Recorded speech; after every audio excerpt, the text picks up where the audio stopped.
আসসালামু আলাইকুম, স্বাগত বাংলা ভিশন সংবাদে। আপনাদের সাথে আছি আমি সাদাত শাকির। শুরুতেই পায়োনিয়ার ইন্স্যুরেন্স সংবাদ শিরোনাম।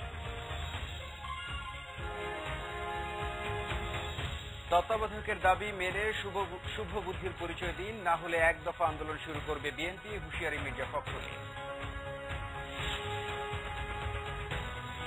বিলবোর্ডের প্রচারণায় ভুল থাকলে সুনির্দিষ্টভাবে জানান, বিএনপিকে হানিফের আহ্বান। রাজনীতিকদের বাকযুদ্ধের কারণে তৃতীয় শক্তি আসতে পারে আশঙ্কা ওবায়দুল কাদের।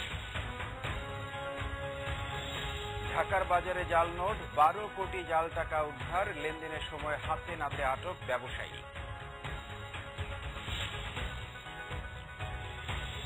হলমার্ক কেলেঙ্কারির পরও থেমে নেই সোনালী ব্যাংকের ঋণ প্রক্রিয়ায় রাজনৈতিক প্রভাব, নির্বাচনের আগে তৎপর রাজনৈতিক দুর্বৃত্তরা, অভিমত অর্থনীতিবিদদের।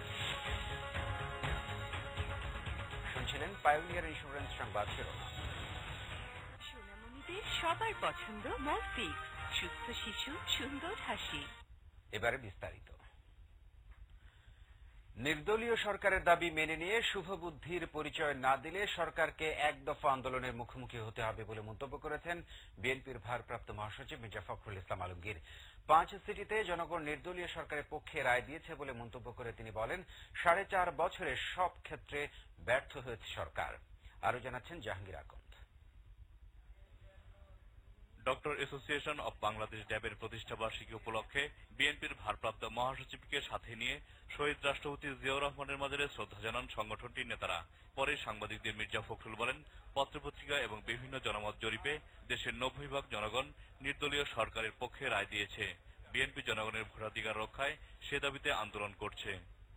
ঈদের আগাম শুভেচ্ছা জনগণকে জানাচ্ছি এবং আপনাদেরকে এইটুকু বলতে চাই যে আমাদের যে চলমান আন্দোলন, সেই আন্দোলন সামনে আরো বেগবান হবে এবং সরকার যদি ইতিমধ্যে তাদের শুভবুদ্ধির উদয় হয় তাহলে তারা নিরপেক্ষ নির্দলীয় তত্ত্বাবধায়ক সরকারের অধীনে নির্বাচনের দাবি মেনে নেবেন, আর যদি না হয় তাহলে তাদেরকে এক দফা আন্দোলনের মোকাবেলা করতে হবে। বিএনপি উন্নয়ন করেনি, দুর্নীতি করেছে, আর বিলবোর্ডের মাধ্যমে সরকারের সফলতা তুলে ধরায় বিএনপি মিথ্যাচার করছে। আওয়ামী লীগ নেতাদের এমন বক্তব্যের সমালোচনা করেন মির্জা ফখরুল। এই সরকার সর্বক্ষেত্রে ব্যর্থ হয়েছে। এমন একটি সেক্টর নাই যে সেক্টরে তাদের ব্যর্থতা প্রমাণিত হয়।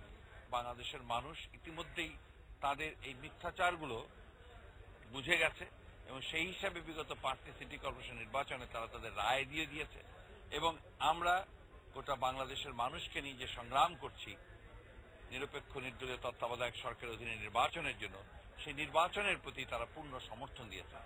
এদিকে সড়ক দুর্ঘটনায় নিহত বিএনপি নেতা হেমায়েতুল্লাহ আওরঙ্গ সহ নেতাকর্মীদের আত্মার মাগফিরাত কামনায় নয়াপল্টনে কেন্দ্রীয় কার্যালয়ে মিলাদ মাহফিল করেছে বিএনপি। এ সময় নিহতদের আত্মার মাগফিরাত কামনায় মোনাজাত করা হয়। অন্যদিকে জাতীয় প্রেস ক্লাবে এক আলোচনায় বিএনপি স্থায়ী কমিটির সদস্য এম কে আনোয়ার বলেন, নিজেদের অধীনে নীলনকশার নির্বাচন করে আবারও ক্ষমতায় থাকার ষড়যন্ত্র করছে সরকার, কিন্তু জনগণ তা সফল হতে দেবে না। ঈদের পর নির্দলীয় সরকারের দাবি আদায়ে বেগম জিয়া যে কর্মসূচি ঘোষণা করবেন তা সফল করতে নেতাকর্মীদের প্রতি আহ্বান জানান তিনি। জাহাঙ্গীর আকন্দ, বাংলা ভিশন, ঢাকা। পবিত্র উমরাহ পালন শেষে দেশে ফিরেছেন বিরোধী দলীয় নেত্রী বেগম খালেদা জিয়া। মঙ্গলবার সন্ধ্যা 6টার দিকে এমিরেটস এয়ারলাইন্সের একটি ফ্লাইটে হযরত শাহজালাল আন্তর্জাতিক বিমানবন্দরে পৌঁছান তিনি। বিমানবন্দরে বেগম জিয়াকে স্বাগত জানান বিএনপির ভারপ্রাপ্ত মহাসচিব মির্জা ফখরুল ইসলাম আলমগীর, স্থায়ী কমিটির সদস্য এম কে আনোয়ার, ভাইস চেয়ারম্যান সাদেক হোসেন খোকা সহ দলের কেন্দ্রীয় নেতারা। সৌদি বাদশাহর আমন্ত্রণে পবিত্র উমরাহ পালনের উদ্দেশ্যে গত 27 জুলাই সৌদি আরব যান বিএনপি চেয়ারপারসন। 31 জুলাই তিনি উমরাহ পালন করেন।